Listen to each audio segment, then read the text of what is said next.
Ladies and gentlemen, welcome back. Sorry for the long delay, but we have a game coming up for you now.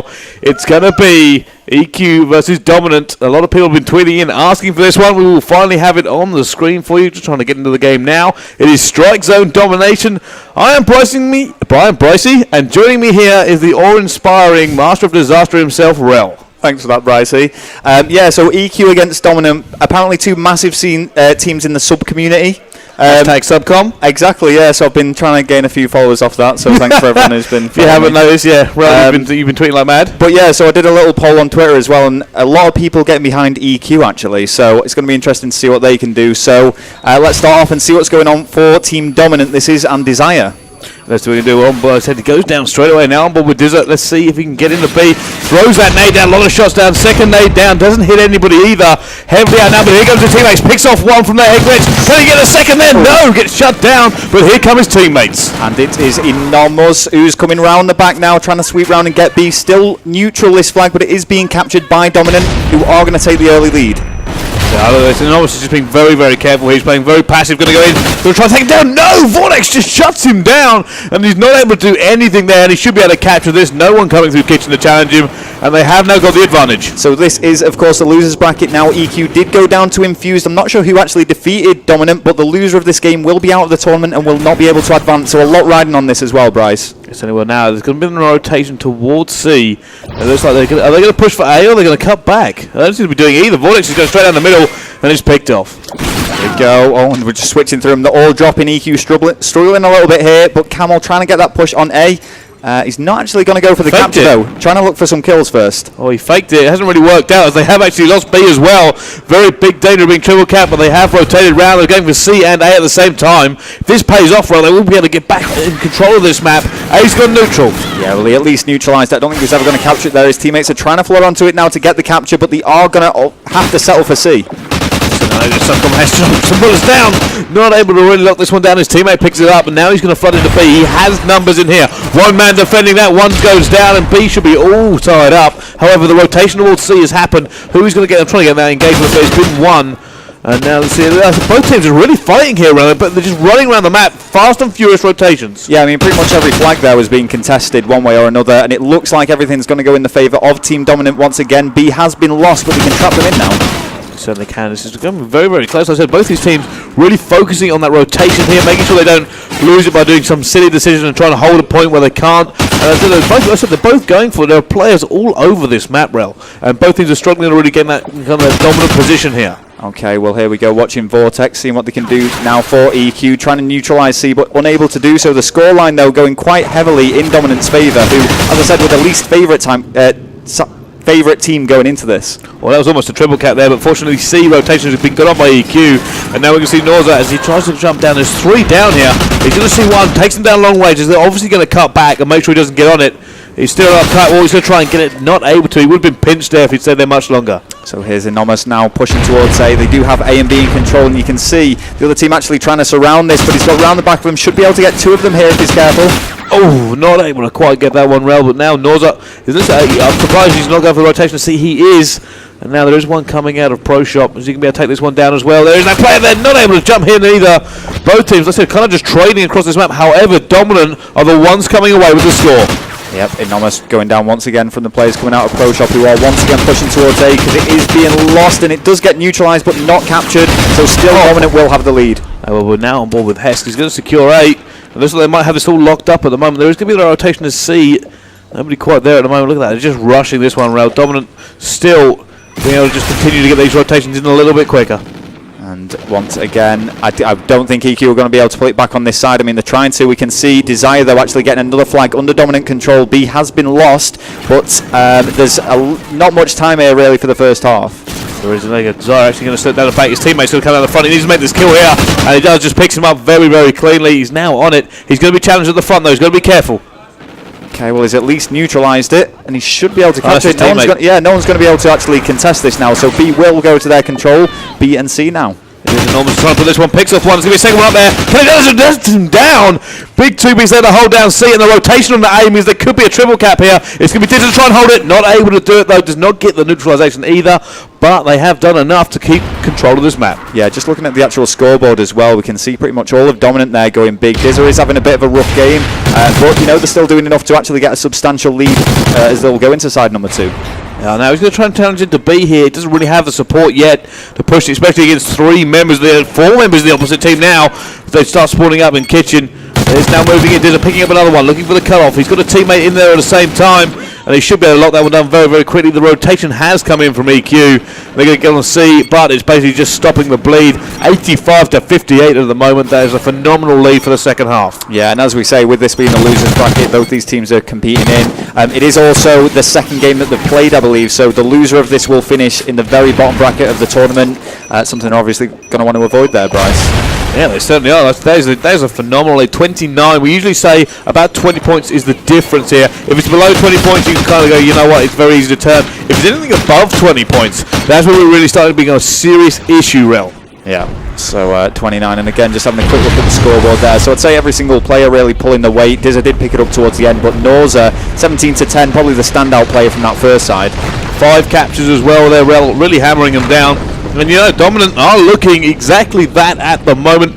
Can they hold this down for the second half, or will they throw away at 29 points? I mean, 29, it's fairly significant. You know, it's going to be very difficult to pull back, but it's certainly possible. They've just got to get a good start. As you say, strike zone, very small map. It's all about rotation. You can't really hold that 3 cap down on it for too long, but, you know, if you can pull it off and get them spawn trapped. I love this map. I love the fact that we have a domination map that is different from the ways the others plays. Here, doesn't matter if it's A, B or C, every single one you just rotate off it. You don't really go back and challenge all that often. If you've got a guy there, you maybe leave one back if you can get there quickly and challenge. But if not, you've got to get to the next one and flood it with bodies, because they're going to be doing this exact same thing to you. Yeah, and whilst, I mean, just first impressions, it does seem that Dominant are maybe a slightly stronger objective side here. I do know that EQ are very good at the search and destroy. The early game they had against Infuse, they were actually leading it 5 rounds to 2 before actually being defeated 6-5, and they were putting up a very strong performance there. So if they do drop this domination, I can certainly see them pulling it back for the search and destroy. Well, let's see how this one gets underway. What do you think is going to happen then, Rob? Do you think that this is going to be a little bit closer this game, or will Dominant just increase that lead easily? I mean, I think it'll be a bit closer. I'm surprised that EQ haven't been using trophy systems or anything like that. I know a lot of frags have been being thrown about, but you know, they've obviously got the strategies in place that they're wanting to stick to. So we'll just see. We'll see what's going to happen for EQ now if we start off watching them. So here we go. We're on board with Let's go on board with Vortex. Vortex. See what's going on with him with that vector. And it's quite interesting actually. You know, I love the meta change. I love the look at this. Oh, actually, he's jump on board with Camel here. I imagine he should just. He's either going to go straight through Kitchen and challenge. Yeah, I think that's what he should go straight through Kitchen, challenge straight at cupboard. Yeah. Let's see what he can do. He's going to come straight up against him here. This is exactly what he wanted for. He picks up one. Going to try to pick up the second. Not able to do it. Gets caught out of the sprint. And now it's going to be up to Hesk. Hesk looks like he might go straight for C. However, look at that spawn. Yeah, and that was really unlucky actually, of course, using that Bulldog simply because one shot could kill at that range, but unable to pull it off. Most likely going to bring out an SMG now, but it's great to see such a variety of SMGs now. There's the Vector, the Bison, and the MTAR. It used to be just the MTAR. Oh. Great shot there. However, he has a teammate that's going to pick that one up. Looks like he's going for a pinch. Camel picks that one up anyway. Takes him down. His teammates are now in. And they should be able to get this one. The rotation is coming from both teams. However, it does look like the Dominant team have got a little bit of an advantage on it, because you can see them taking them down. Yeah, and as we a little bit of body shooting going on there. As you know, EQ have got to be taking some risks here. They've really got to be pushing in and trying to almost push for the 3 cap. As I said, really difficult to pull off on this map, but they need to just be applying constant pressure. At the moment, they're really struggling to do that. Oh wow, look at that gunfire that just happened to be. All of them flooding in, Enormous coming in by himself. Body shooting, hasn't really got time for that. Is he going to be taken down by a trophy system? There you go, that is karma, instant reaction. Yeah, and that's just a little bit embarrassing, if anything. But hey, there you go. Book of Ejon does also go down, leaving Hesk all on his own. And it just seems once again that Dominant are on top, and EQ don't really have the answer here. They don't. They're now going to have B. You can see the rotation here. Who's going to be able to defend it? It's going to be Enormous. There are going to be players coming for him now. C's being taken as well, so they've got to make this. If Enormous can hold, they could get the triple cap on. Gets another one as well. There is going to be the triple cap as every single member of EQ goes down, and Dominant are really hurting them now. Yeah, this is going to be very difficult. You can see them all trying to breach into C there now and get something back, but still Dominant just defending it heavily. EQ just don't seem to be able to pull anything out of this game. Noza, should be able to shut that down. His teammate does follow it up, but now the still holding. And they are in big, big trouble now, EQ. Oh, they really are. There's another player coming around. It's going to be T48 Dizzer. He's going to get shut down as well. But here comes Norza. He's going to get taken down. They're just rushing them. They're going, you know what? We want this 3 cap. We know where you're spawning. Eventually they get it back, and Norma's coming in. Not able to get that one. His teammate cleans it up. Another one to his left. Can he take it as well? He does shut him down as they refuse to give any breathing room right now. Yeah, Enormous was actually in a great position there. All three, I think it was all 4, maybe 3 were just running away from him, and he could have got a big 3-piece, but instead his teammates were there to clear it all. EQ have settled back into the game, but they do still only have 1 flag.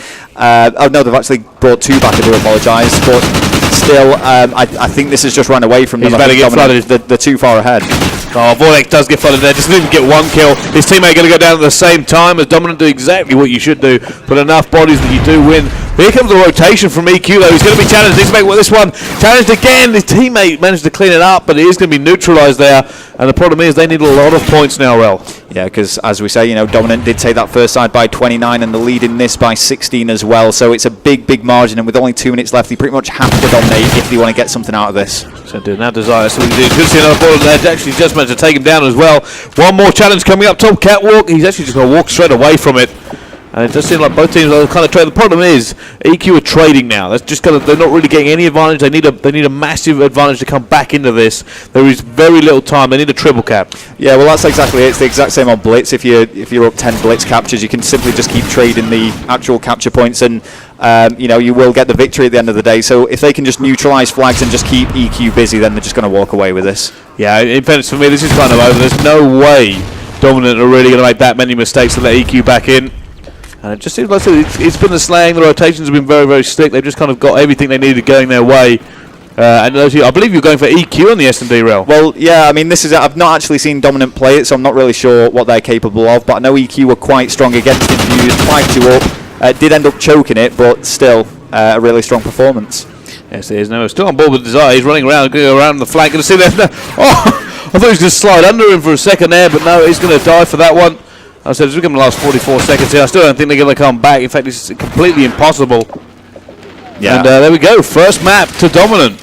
Yeah, I mean, they know they've won it, so they're kind of just sliding around the map and stuff here. But there we go. If we just look at the scoreboard anyway and see how each individual player's been performing. Norzu did have a really strong game, actually, on the first side. A little bit of a, well, not as good this good this time. So 8-15, bottom of the leaderboard for his team, but definitely pulled his weight in the first half. On the other side, though, it's Hess going 7-15. You know, it could have been a different story if he'd have picked things up, maybe, but I still think that 29-point lead on the first side was just too much for EQ to come back from. Yeah, it really was. So they kind of just set the tone of the game. The problem was, once you get that kind of disadvantage, you have to take bigger and bigger risks to kind of try and get back into the game. And obviously, if you take the risk, it can go wrong and you slip further behind. Yeah, so overall that is going to be a 43-point difference there for Dominant, which is a massive lead. And as I said, when we did that little poll before, I don't have the exact figures to hand at the moment, but I know it was heavily in EQ's favour. A lot of people really supporting them. Don't know if that's because, you know, they've got the fans supporting them, or if it's simply because they think they're a better team, but Dominant really proving themselves there.